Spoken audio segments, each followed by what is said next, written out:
Salut à vous tous, ici Jeff Rose. Merci d'avoir cliqué sur cette vidéo.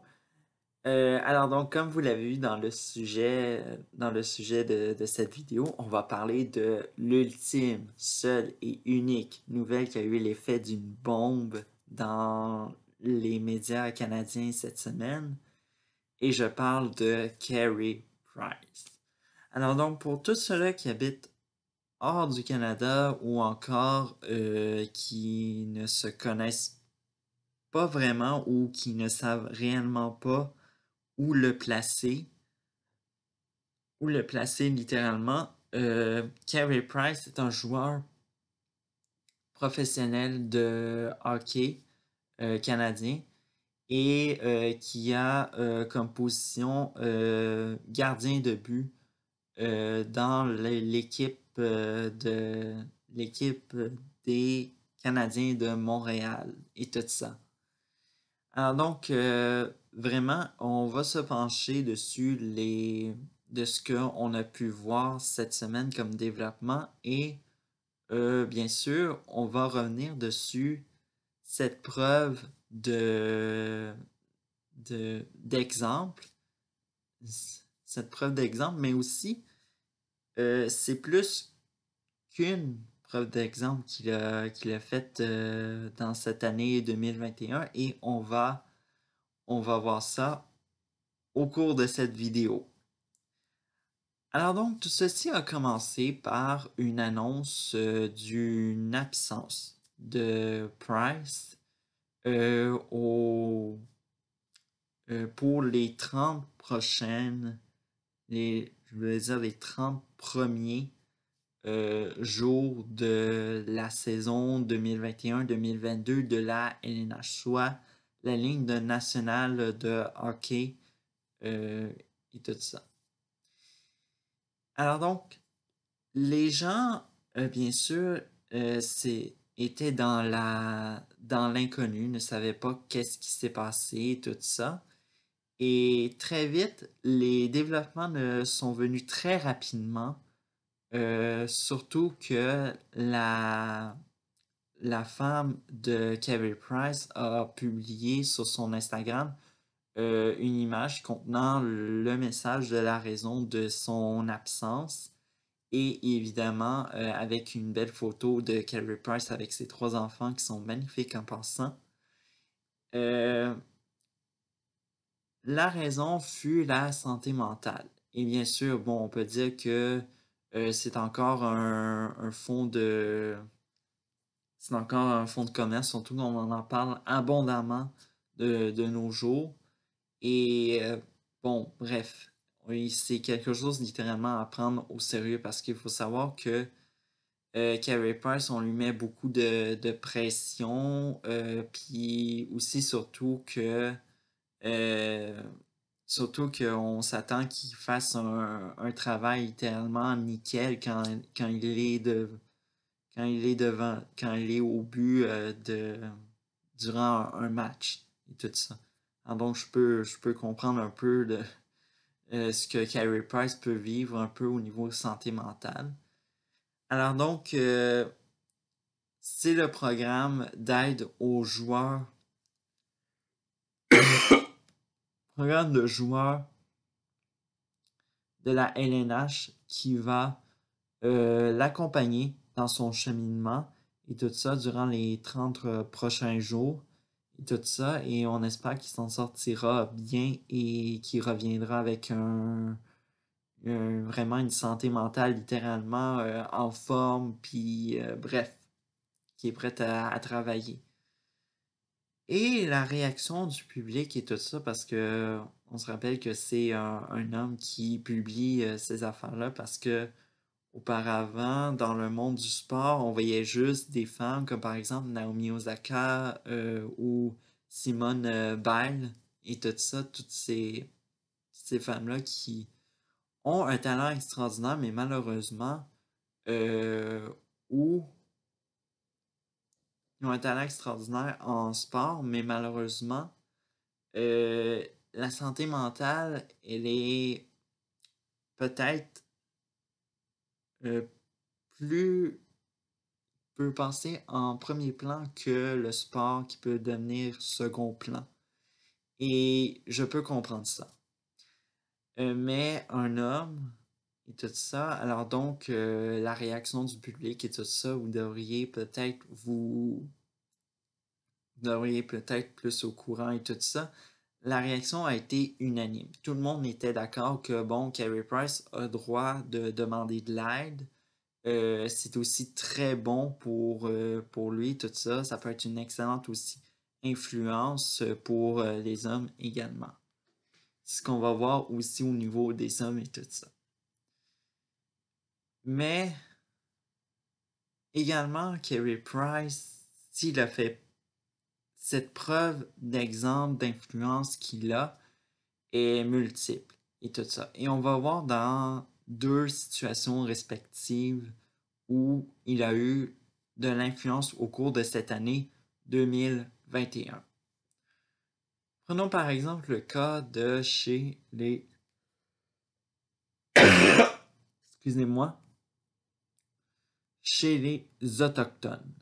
Alors donc, lors de la semi-finale, le 24 juin, tout le monde s'en rappelle, bien sûr, il y avait le hockey ou sinon soit le spectacle de la Saint-Jean-Baptiste. Et bon, la majorité du monde, je pense, qui ont décidé de regarder le hockey et tout ça parce que bon, c'est quelque chose de très canadien-français de regarder le hockey et tout ça. Et bon, bref, euh, le 24 juin, c'était le même. Les Canadiens l'ont remporté et sont allés en finale contre contre Tampa Bay. Et bref, c'est un peu ça. C'est un peu ça. Et si on revient au niveau de Carey Price a annoncé en entrevue la réélection de sa mère comme chef de la Première Nation Ulkasho en Colombie-Britannique. Je sais même pas si je le dis littéralement comme il faut, Ulkasho, mais bref, on va laisser ça de même. Ulkasho. Sa mère, elle est autochtone et tout ça, et son père doit être caucasien, quelque chose de même, mais bref, on est, on ne sait pas grand-chose de son père et tout ça. Et il faut savoir que Carey Price, l'héritage qu'il a du côté maternel, il est très fier. Il est très fier donc de son sang autochtone. Il est très fier d'avoir ça, littéralement. Et les médias, euh, depuis disons-le, cette entrevue où il dit que sa mère a été réélue comme chef d'une Première Nation, ça a amené les médias à découvrir vraiment euh, l'influence de Carey Price sous un autre plan, celui-là de suivre les communautés autochtones.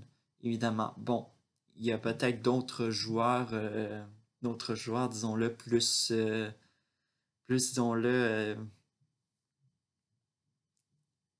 il y a peut-être d'autres joueurs autochtones, mais aussi Carey Price en fait partie. Et bon, ça a été aussi très intéressant de voir au niveau des, euh, des Autochtones sur quelle influence il peut avoir. Mais on a découvert que c'était un symbole de persévérance au niveau des Autochtones et tout ça.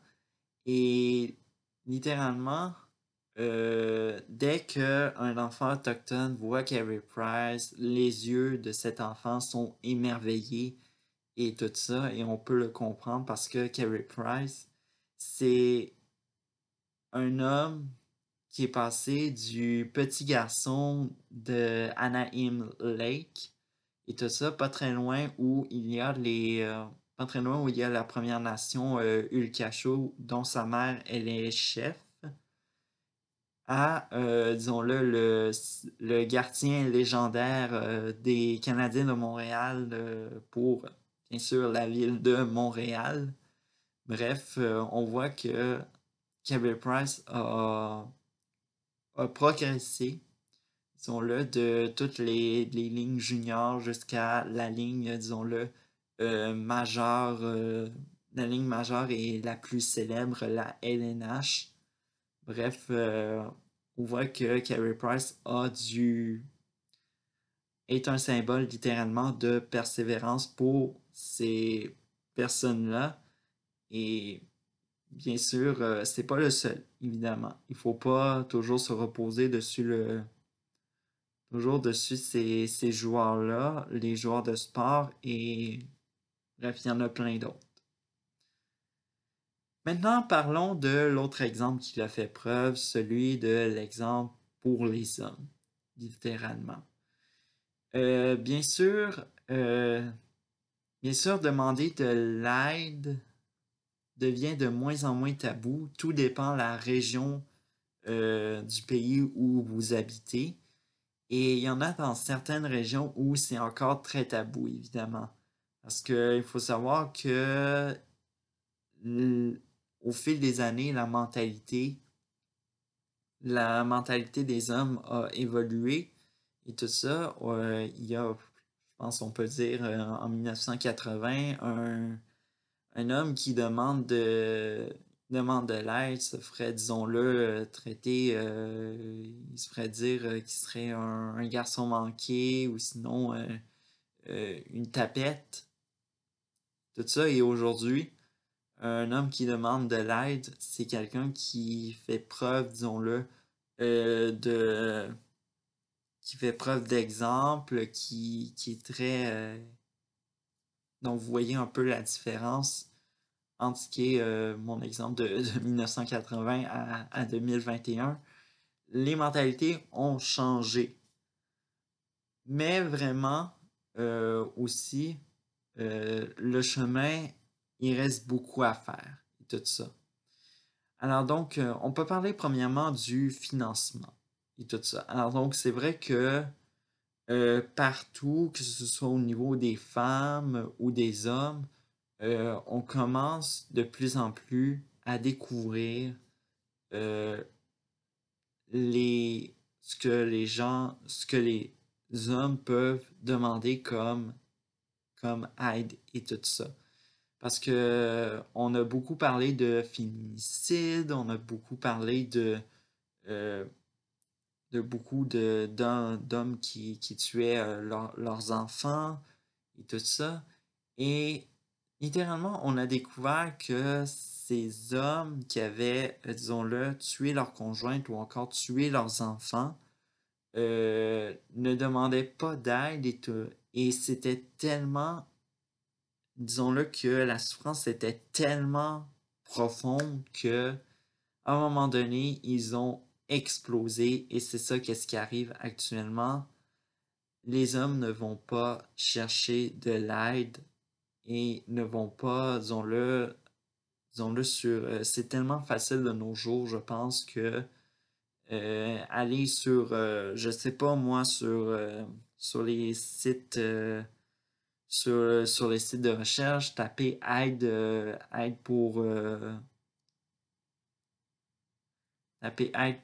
pour les hommes et tout ça. Il y a littéralement aussi des numéros.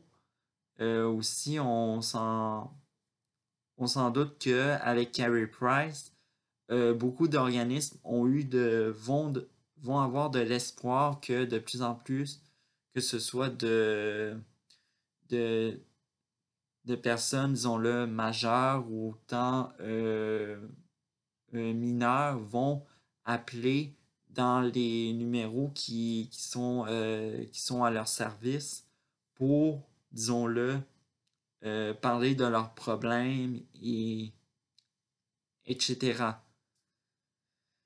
Mais vraiment, comme mot de la fin, on peut dire que Kevin Price a soulève de plus en plus ce tabou, disons-le, des hommes qui ne vont pas de chercher de l'aide mais qui souffrent à l'intérieur de eux et qui c'est urgent à soigner et tout ça. Alors donc, on se retrouve pour une prochaine vidéo. Ciao!